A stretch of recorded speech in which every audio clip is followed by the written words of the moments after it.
Imagine being high up on a trail that goes up to a point where you are looking out over a 1,000-foot drop off. It's early, so the sun isn't even up yet. You are doing a sunrise hike, and you are walking in silence. There's nobody else around.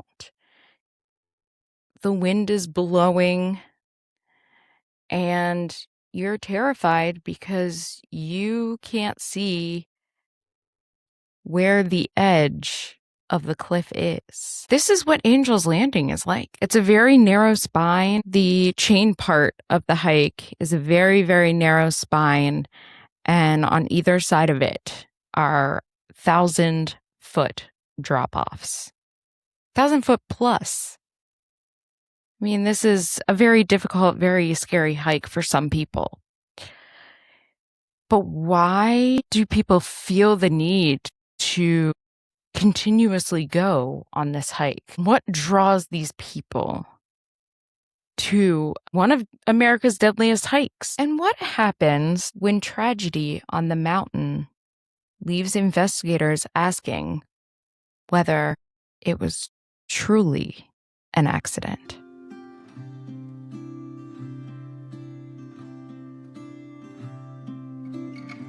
Hi, I'm Roxy, and this is Roxy's World Adventures podcast. I am your humble host, and I have a very, very interesting case today that we're going to bring to your attention. But this podcast is really about the Angel's Landing hike and the difficulty of the hike, the dangerousness of the hike, the reason why people are so scared to do it, and what I thought about the hike.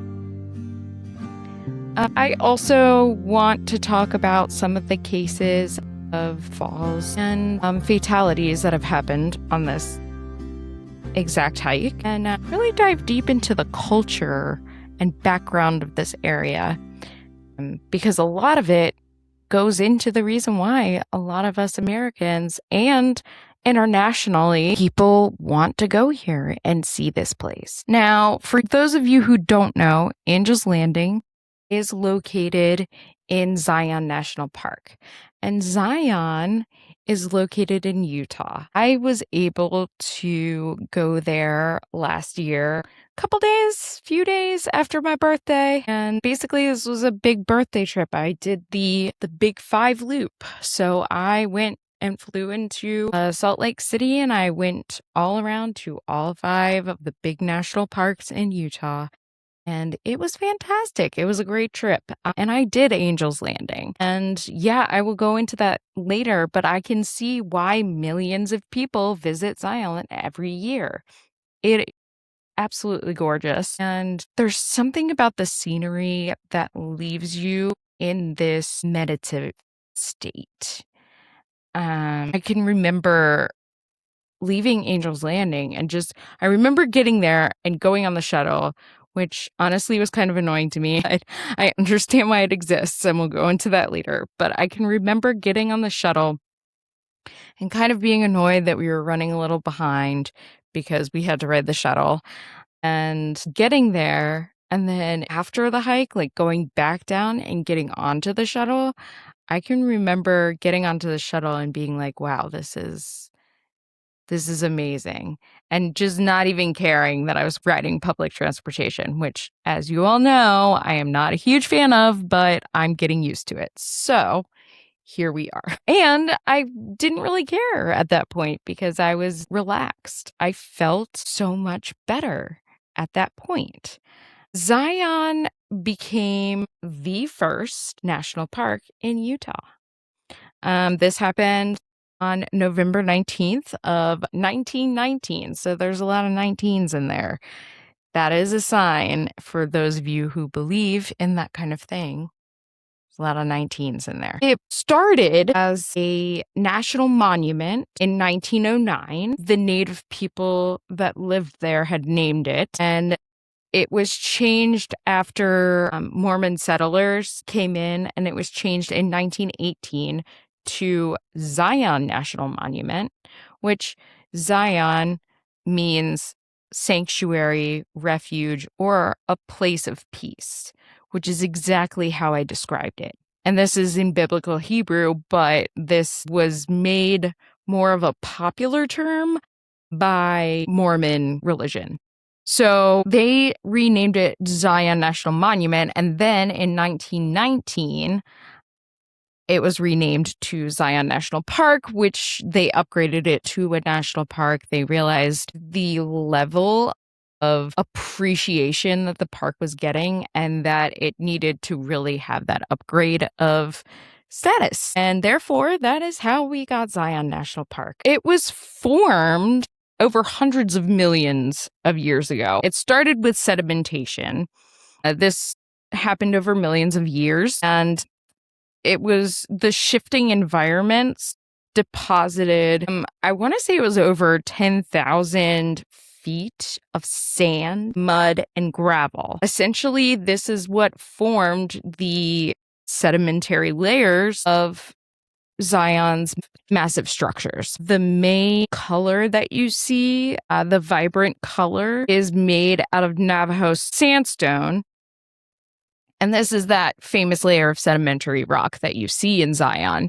This is what everyone sees and is just in awe of the beauty from the colors in the massive structures. So everything that was coming in to form these sedimentary layers were coming from ancient seas, deserts, areas nearby that when the weather shifted, wind shifted, everything, it would pile up on top of this area that was in Zion.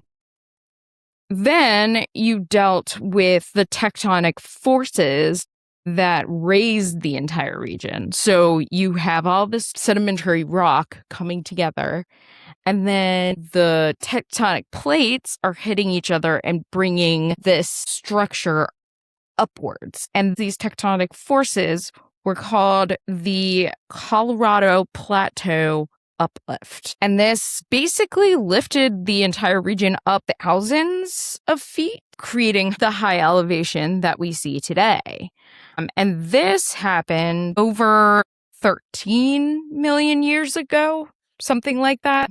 And then the Virgin River was what caused the shape of the structures because of the erosion that occurred as the fast river was flowing through, combining with the upward lift. It sort of cut into the structure and cut away some of the rock. So you get the canyon that you see because of those three forces coming together. And it created the narrow gorge like you see in the Narrows hike. So you still have the river, but you have these massive structures on either side. And though we're not going into the Narrows hike today, that is a very interesting one to talk about at another time, because there have also been a lot of issues there, but that is caused by flash flooding, which we're going to get into in a few minutes. So just going into how all the massive rock structures that you see were created, that is how they got there. It's pretty cool to learn and know about the places that you see and how they got to be the way that they were. So we're going to go into a little bit of history about the area.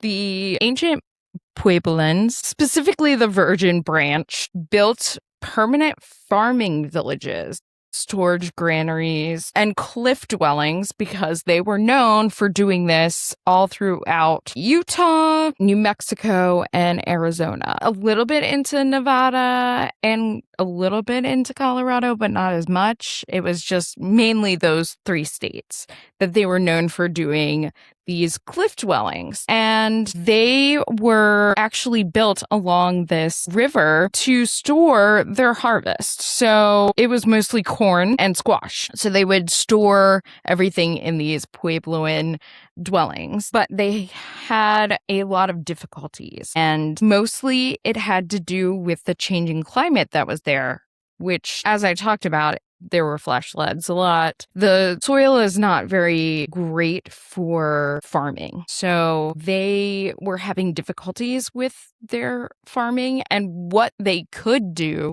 they appreciated much more than the usual farmer would appreciate it, because they viewed it as something spiritual. They viewed it as the only harvest that they could get, and the one area that they could plant in was a holy area. But it started getting worse and worse, and by 1300 CE, they ended up leaving the area. And during this time, the Southern Paiute people moved in, and they adopted a lifestyle combining wild plant foraging. So they used what was in the area. They also hunted, and they did very small scale farming. So remember when I said these lands were specifically spiritual and holy, it was because they were the only areas around where they could grow their own crops.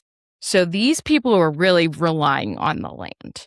They were relying on those wild harvests. They were relying on whatever animals were in the area that they could hunt for the most part. And what they could grow, they viewed as sacred. And they weaved it into their spiritual traditions. They wielded it into their creator stories, and they really did live in harmony with the desert ecosystem, which is shown throughout the area in their petroglyphs and their pictographs that were left on the canyon walls. It really did highlight a deep spiritual meaning in the land and what they received from it. The Southern Paiute Temple of Sinawava was named after their coyote god, and it honors the spiritual presence that was tied to the canyon's upper regions, which is generally where you would see some of the farming happening, because the flash flooding would make the land completely unusable down on the canyon floor. So they would use a lot of the land that was higher up to grow their crops, hunt, find, forage, whatever they could do. They would do it usually up higher. And they were able to survive in the harsh conditions that were unfolding around them because of their adaptability. So they initially tried to start living deep down in the canyons, but they were battling flash floods. They had poor performing soil down there, and there was extreme heat. So moving up higher, they were able to combat that a little bit with the differing environment that was unfolding up higher, which is kind of cool. They really were able to sustainably live there for a great period of time. Now, they were pushed out by the Mormons. Mormon settlers arrived during the 1850s, 1860s. They were led by Nephi Johnson and Isaac Bayunin. They changed the name of the canyon to Zion. Isaac was the architect of the first permanent log cabin in the Lower Canyon region, and that was around 1862 to 63. So that's kind of cool. And they were very intrigued by the structure of Angel's Landing. They were intrigued about the point on top. They wanted to build a trail, or wanted to try to get up there and figure it out. It was originally named the Temple of Aeolus. That was in 1872, and that was after the Greek god of wind, which honestly fitting, because it's pretty windy up there. You wouldn't necessarily think so, but you're extremely exposed, and the higher up you get, the windier it is. So, I mean, it is pretty windy up there, so it's appropriately named. However, it was given its famous new name because Frederick Fisher came in and it was in 1916, I believe. He came in and he said, that is a point that only an angel can land on it. And that's how the name came into play, Angel's Landing. And so tourism started coming in to see this beautiful place that Mormons were going on and on about. The path to the top was built later in 1926 by Walter Reusch. In 1919, it became a national park, so that brought in a ton of people. In 1923, a 13-mile railroad from Lund to Cedar City was added, and that brought in a lot of travelers to come up and see Zion. In 1925, Zion Lodge was created, so they were getting enough tourism to have a hotel on premise. In 1930, the Zion Mount Carmel Tunnel, which is the tunnel that leads from Zion to Bryce Canyon, was created, and the highway was opened. So all of those things were bringing in more and more and more people. And the tourism was booming in that area. And it still is. It is one of the most visited parks in the United States. I believe it's in the top 5. We get to the building of the trail for Angel's Landing. Walter Reusch, he came in and he was the engineer that engineered this entire trail together. He never had any engineering training. So he was just doing this all off the cuff. But he did a phenomenal job creating this trail. I mean, it's just amazing. He designed it as an extension of the existing West Rim Trail. And essentially, the initial footholds were just chiseled directly into the sandstone. It was like sheer vertical, and he was just chiseling away in there, making the footholds and the steps. Which is kind of crazy when you think about it. It's like, wow, that's super dangerous. But the switchbacks, which I'll go into first, it was essentially built using locally quarried sandstone blocks and dry laid retaining walls. And there's a few of them that lead up to Refrigerator Canyon.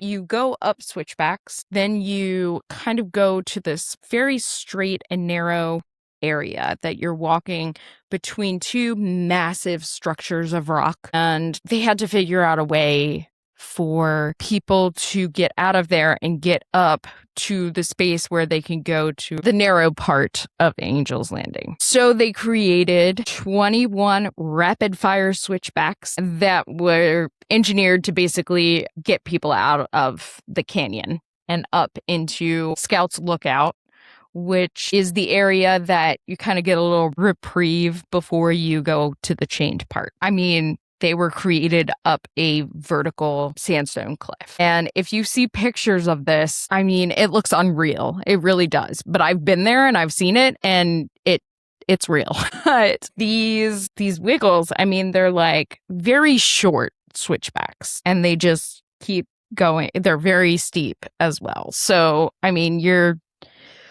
taking breaks every so often. I mean, that's taking up a lot of your energy. And as I was saying in the Old Rag episode, this is a much shorter hike than Old Rag, but it's still very similar in the fact that you're using up a lot of energy before you even get to the difficult part. Then they created Final Chain Section, which is basically what I talked about in the beginning of this episode. It is a very narrow channel, and you've got over 1,000-foot drop-offs on either side of you. So you're just holding onto a chain and relying on your skills. That can be very dangerous, especially for people that don't hike on trails to this caliber. You really have to judge your comfortability, your skills, and your resilience before you get on a trail like this, because it is a trail where you're going to have to be in the right mindset to do it. For me, I don't know if it's because I've faced my fear of heights and also comfortability for bouldering, that kind of thing. But I had a sort of confidence about it. I was still scared before I got on. So the fear is still there. It doesn't go away. But I had enough confidence that I was like, I'm just going to do it anyway. Like, I'm not going to give in to the fear. And it ended up being a great hike. But there are people that are way too overconfident, and then they make mistakes. And that's how some people fall. You're extremely exposed. Extremely exposed. I mean, any kind of weather conditions it could mean your last step, right? Because you're just on this narrow trail and you're bouldering rocks. And if you're holding onto the chain, you're pulling yourself on that chain, okay? You're not just like lollygagging around and holding onto a chain and just walking. That's not how the trail is. You are on rocks, you're bouldering. So that in and of itself makes it dangerous. But then you have crowds of people. There's only one lane, okay? So you're using one chain for both ways, okay? So to give you a perspective, people have to wait either on the top or on the bottom. Doesn't matter where you are, you're going to have to wait at some point in time because somebody's going to be coming down while you're trying to go up, and you're just going to have to wait for them to come down. There's times where there's massive lines of people waiting on both sides because there's one person that it's kind of like old rag in a way. Not very experienced, so they're taking their time, which is totally fine. And you kind of get to cool off a little bit and just hang out and take pictures and stuff like that. So it's really not that big of a deal, but it could be dangerous because you're trying to get around all of these people, and some people really don't have a sense of space or anything around them, which is kind of unfortunate because you really should when you're out traveling, but here we are. So that can be dangerous, having a large amount of crowds up on this massive structure that they could easily fall off the edge, and it's over 1,000-foot drop. So you just have to be aware of what's going on around you and just try to figure out how to do things. In human psychology, some people think they can handle it, and then they get on the trail and they're freaked out. And they're just hanging onto the chain and they're locked up, which is terrible if you're trying to climb rocks. You should not be locked up. So that can cause a lot of issues, and people have had panic attacks on this trail. As I said before, overconfidence. Someone could go and they could be like, oh, I'm not holding on to this chain. I got this, blah, blah, blah. And then all of a sudden they make one wrong step and they're over the side. So you just have to really put things into perspective and make sure that you're listening to your body and doing the right thing for yourself, and just don't show off. Nobody cares. Nobody cares what you're doing. Just as I said in the old rag episode, nobody's looking at you. They're all trying to do the same thing. They're not looking at you. Recently, there has been data that has been recorded of rescues, but there's no accurate data from the beginning of this trail that has been recorded.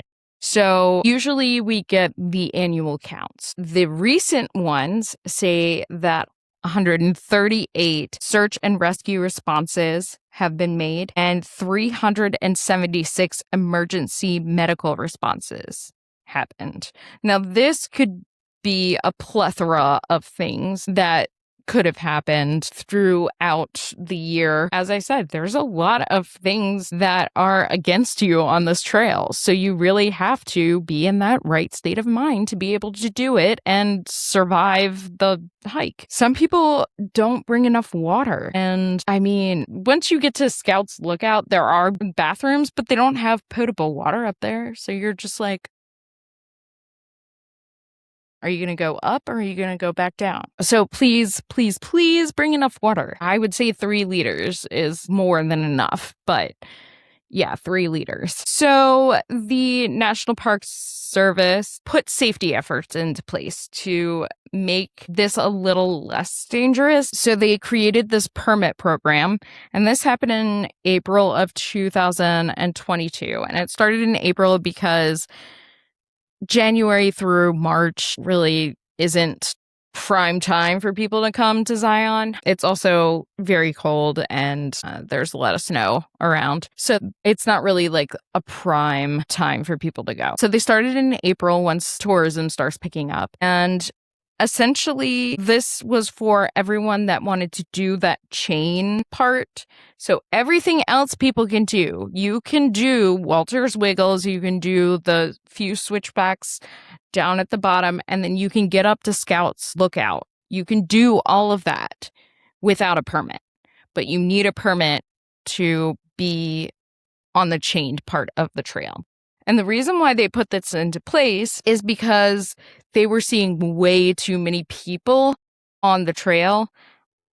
And they essentially put time stamps on them. So there's 3 different times throughout the day where you can start the trail. I believe the time that I got was like 8 a.m., which is cool with me because whatever, I love a sunrise hike, even though the sun was already up by then. But I'm just saying, even if I went before then, I freaking love a good sunrise hike. So sure, why not? There's 3 times per day. They have a lottery, and that's how you get your permit to get on the trail.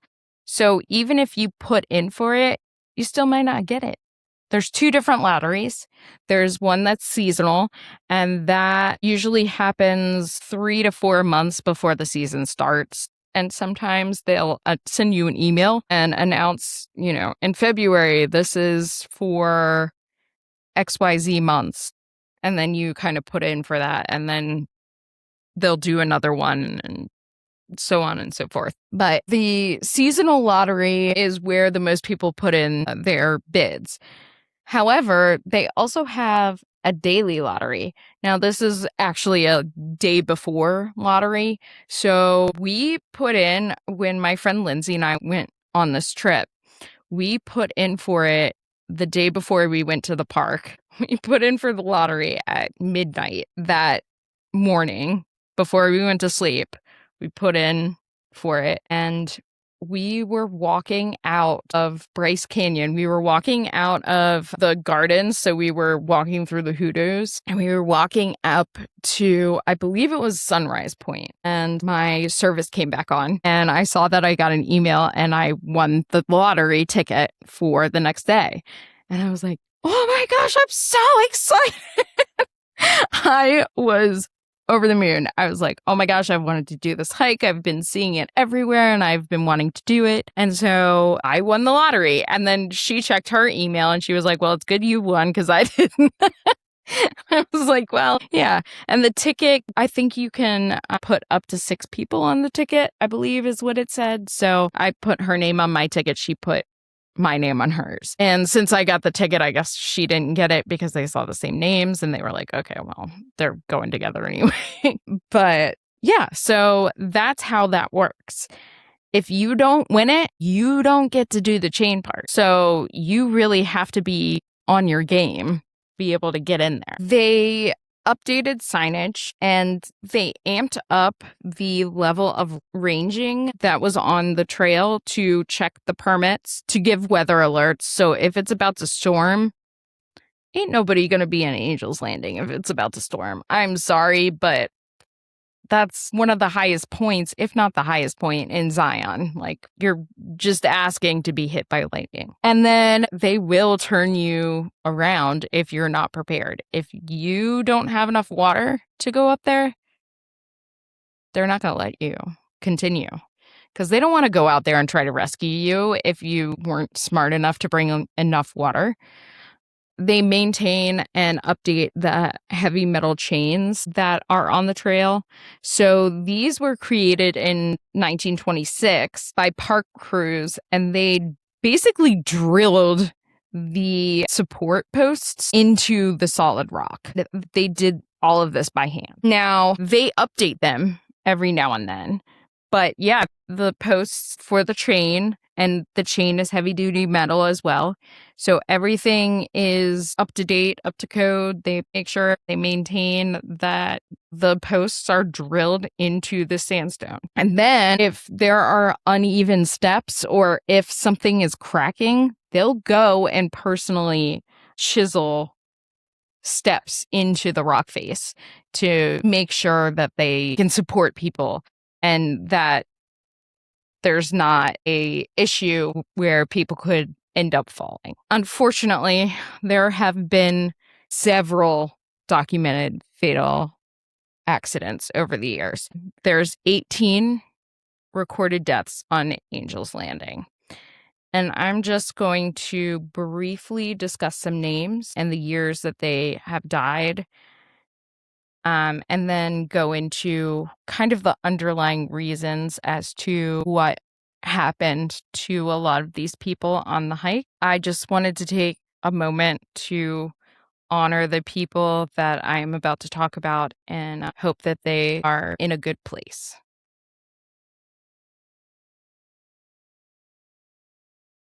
Okay, the names are George Sender. He was 83 years old. He was the first recorded death on August 2nd in 2000. Christopher Jones, he was only 14 years old, and he died on June 25th in 2024.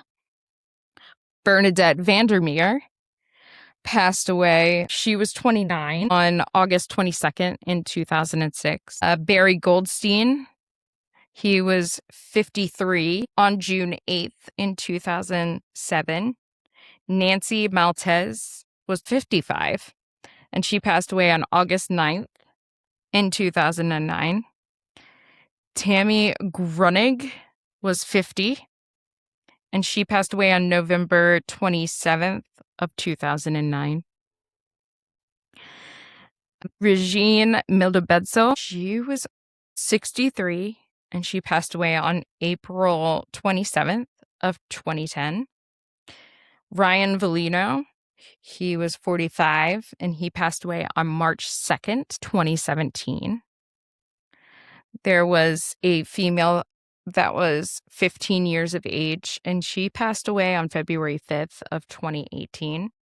She remains unnamed. Pradeep Beryl Solomon was 35. On April 16th, 2019, he fell. Savannah Malagu was 19, and she fell on November 21st, 2019.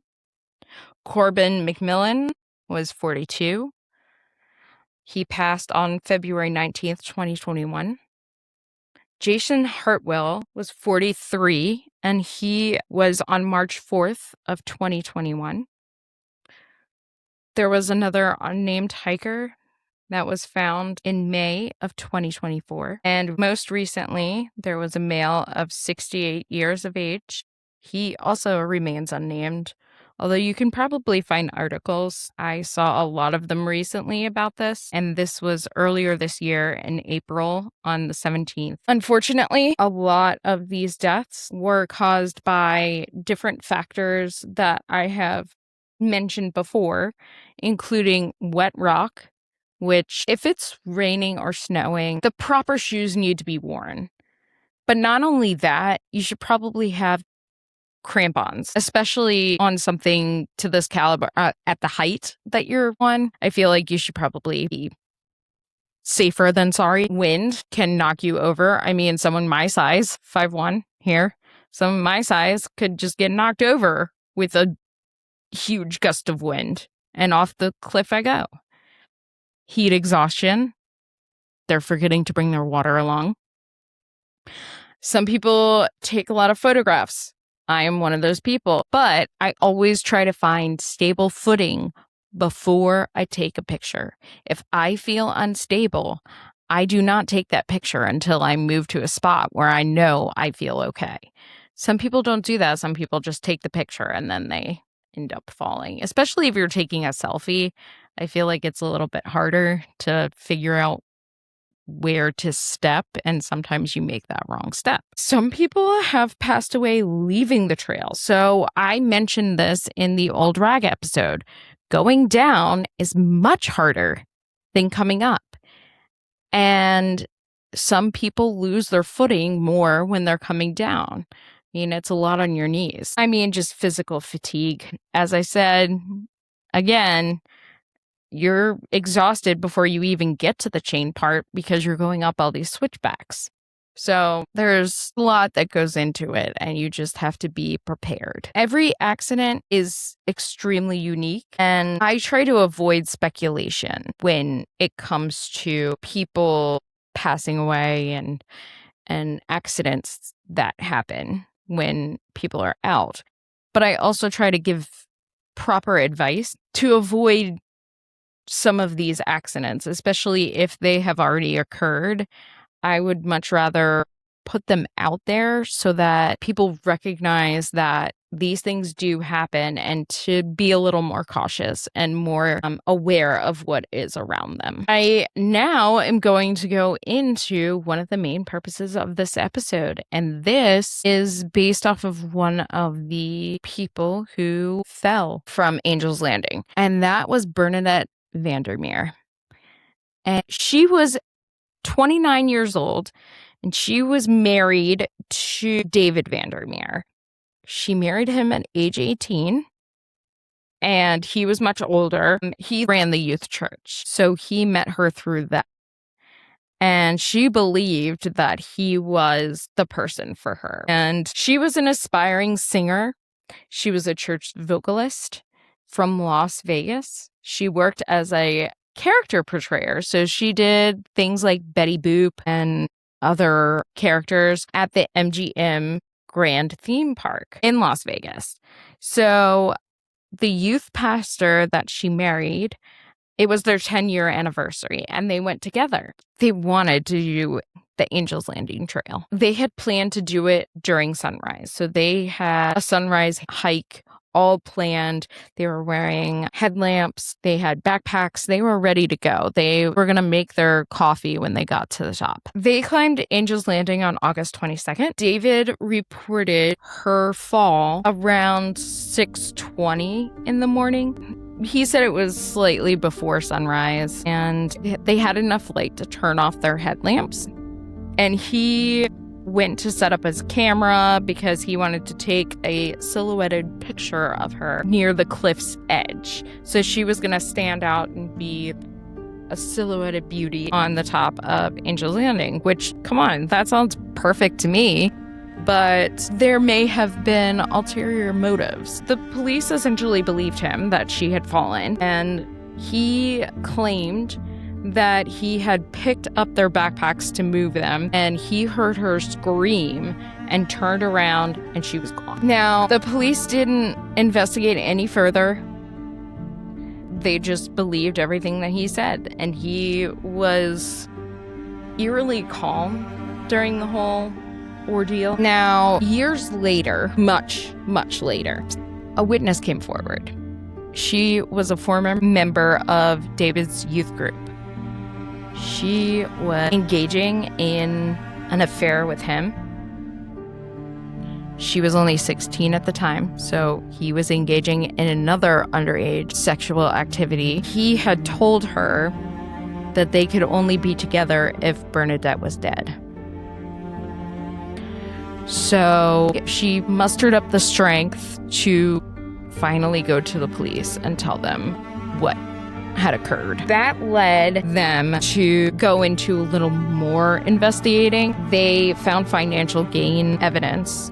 So they found evidence of a motive. He had collected $567,000 in payouts from life insurance. And not only that, but shortly before the trip, he upped their policies. He spiked their policies from $150,000 to $600,000. So this seems very premeditated and very suspicious. Then they looked into the time of death, and they realized that he called at 6:20 in the morning, and sunrise was actually at 6:54 a.m. that day. So they were in total darkness when he called. Or they were at least in total darkness for a while before he called. So there was no way that those headlamps were getting turned off. He was arrested with charges of murder with a domestic violence enhancement and insurance fraud. And this happened in Summerlin, Nevada on June 22nd of this year. This year! They finally found enough to get him and arrest him. Now, he was found unresponsive in his jail cell on June 24th. And on the 25th, they proclaimed him as dead. And he died from self-inflicted injuries. They found a handwritten note and a will that they removed from his cell. And the note basically said that he didn't kill his wife. He did not kill Bernadette. However, the allegations that were against him painted an unescapable picture. So he killed himself. Now, because of this, criminal charges against him will never face formal trial. There's no closure for the family, no closure for any of us that have no idea what happened. And it's easy to speculate in these circumstances as to what happened. I try not to because I would much rather know the truth. And there's a lot of people in this world that lie and make things up. And I have an episode about how police make things up to find possible closure to the scenario. So I'm not saying that that's what happened. I am just saying that there are cases as to where those things will happen. People will forge the truth. But criminal investigations are always different from every hiking accident.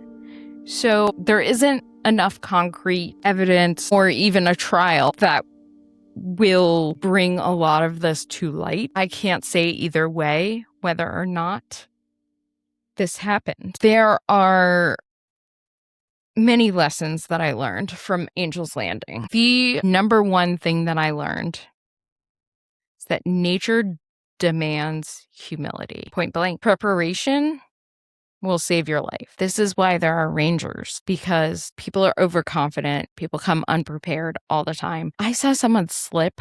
Oh my gosh. This is insane, but I saw someone slip on the way down, coming down from Angel's Landing, almost went over the edge. I mean, everyone was gasping, including myself. He was wearing freaking sneakers. What have I said a million times about wearing sneakers? Please do not wear sneakers on the trail. Please wear something with some grip, because sneakers do not have that grip. Ugh, drives me nuts. Know when to turn around. If you're tired and you feel yourself lagging, you know what to do. Always respect your limits. If you start climbing up that chained area and you look down the side and you get that woozy feeling in your chest, turn around. You know what to do. And as I always say, adventure and risk often coexist. You are often still feeling a little bit of fear every time you go and do something adventurous. You just need to know your boundaries and what are your non-negotiables. For me, I'm not jumping off of anything except for maybe a rock into water. Okay? So that includes I will not paraglide, I will not skydive, I will not bungee jump, I will not do those things. I will also zip line because I feel a little more safe in a harness. I don't know. It's weird. I'll zip line, but I will not free fall. No. You will not see me do any of that. Everyone has their limits. You just have to know what yours are. Even though Angel's Landing is beautiful and you see it in pictures online, or you might even have gone to Zion and sat at the bottom and said, I want to do that hike. But just remember that the terrain is not forgiving. And if you are not prepared, it can take you. One trail holds so many stories. There's so many people that have triumphed on this trail. You have to be resilient to make it to the top of this trail, you have to have that right mindset. There's been heartbreak. People have fallen. And unanswered questions, like Bernadette. What I really want to encourage from this episode is that you appreciate nature when you're in it. Don't leave your trash around. Don't feed the animals. I saw someone feeding chipmunks up on Angel's Landing, and there wasn't a ranger at the top or in that section on top, but they were talking down at the bottom about how they won't go up there anymore. Or one of them didn't want to go up there anymore because the chipmunks get in their bags and try to steal their food. And sure enough, there's a girl on top of Angel's Landing feeding the freaking chipmunk like it's the coolest thing in the world. And sure, you might think it's cool at the time, but it's really not. Appreciate nature, but don't mess with it. Okay? Leave no trace. And make safety your highest priority, because we want to see you on the trails. I would love to see each and every one of you on the trails. So take that into consideration the next time you do a hard hike. Make yourself aware. This is the episode of Roxy's World Adventures podcast. Thank you for joining me today, and I appreciate your feedback. So please follow me, like any of the content, give me a rating. If you're watching on YouTube, click that subscribe button and bell if you want to hear more, because it will give you alerts when I update more episodes. All of this is free. You don't have to pay any money for it. It just helps me get more of my content out there. Little trade, right? I give you a nice little episode with some info and you push me out to more people. But I really do appreciate you being here, and I really would appreciate your input. I also would love to hear from you. So if you have a story about Zion National Park and would like to share it with me and potentially be on the podcast, please email me at roxysworldadventures@gmail.com. And if you send me a story about Zion, you may see it on the podcast. Please state in your email if you want your name to be read. Some people don't like that, so keep your information private if you want it to stay private and just have the story. But yeah, so that is the episode.